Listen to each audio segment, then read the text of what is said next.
Also with us here on College Green at Westminster, Labour activist, Jeremy Corbyn supporter. We found one. Faduma Hassan. Hello, Faduma. Hello there. There's plenty of us. Well, sit still long enough, you'll be in his shadow cabinet. Maybe I'm up for the job. How do you react to today's ever-changing events regarding the shadow cabinet? It seems completely absurd, I think, for members of the Parliamentary Labour Party to be dropping off like flies by the looks of it. We have to remember that Jeremy Corbyn has been elected by the members just under a year ago. He received more than 50%. I think he was, or what was it, almost 60% actually, if I remember correctly. And it seems to me that the Parliamentary Labour Party are sort of forgetting that. Is it possible that those members made a mistake? Because you look at what the resigners are saying today. He can't hold the Labour team together. He needs to do the right thing. He's been brutally exposed during this referendum campaign, says Lucy Powell. Angela Eagles says we need someone who can unite us. They can't all be wrong, can they? To say that the Labour Party members, that's about 250,000 people that voted for him, have made a mistake is quite patronising, I think, and utterly absurd, as I've said already. Jeremy Corbyn has a vision for this country, and we should be talking about that. Our country has just left the European Union. This is a big historical moment that we're in, and the Labour Party parliamentary members are deciding to have this infight in front of the nation rather than having a conversation that the country needs. Why do you think so many Labour voters defied Jeremy Corbyn during the referendum? I don't think that they did. About 70% of Labour voters voted Remain.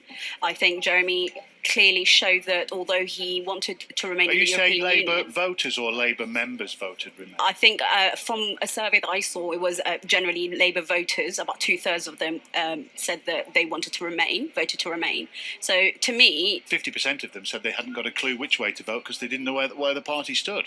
Really, I didn't. I saw Jeremy going up and down the country, showing his passion, showing that he wanted to remain in the European Union, although he wanted to reform the European Union, which actually reflects, I think, the mood of the nation. Although the Scottish Labour leader today, Kezia Dugdale's actually asked him to clarify which way he voted. There seems to be a question over whether he did actually vote Remain.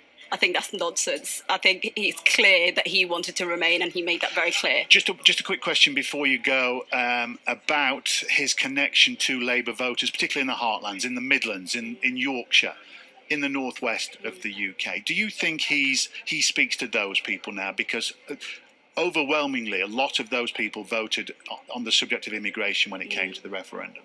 And yet Jeremy Corbyn doesn't seem to be connecting on that basis with them. I think...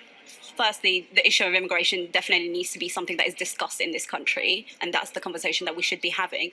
In terms of reaching out, I think the country seems to have an anti-establishment mood, and I think Jeremy Corbyn is a person to reflect that and to have that conversation. Okay, on the last question, Joe, on the subject of immigration, why doesn't he seem to be being more forthright on that and perhaps putting targets down or saying what kind of basis it should be in the future to try and limit immigration? I think that I don't know, to be honest. I think that's something that, like I was saying, I think the Labour Party does need to be talking about those kind of issues rather than looking inwards and fighting within themselves, as I said. And should be imposing limits on immigration. Do you feel the Labour Party should be doing that? I personally don't support that, but if that's the general view, then perhaps that's something that we can discuss. Faduma Hassan, thank you very much indeed. Faduma was one of those who helped elect Jeremy Corbyn. Where he stands at the end of today, who knows? We shall continue to follow that throughout the afternoon here on 5. And don't forget, there's this big parliamentary debate at 3:30. We'll certainly bring you the first hour of that. You won't miss a moment. But Anna, from College Green at the moment, which I don't know if you said this when you were down here the other day, it's more and more resembling Glastonbury outside now. The mud's at least a centimetre deep. Yeah, not to mention the unwashed crowds. Thank you, Tony.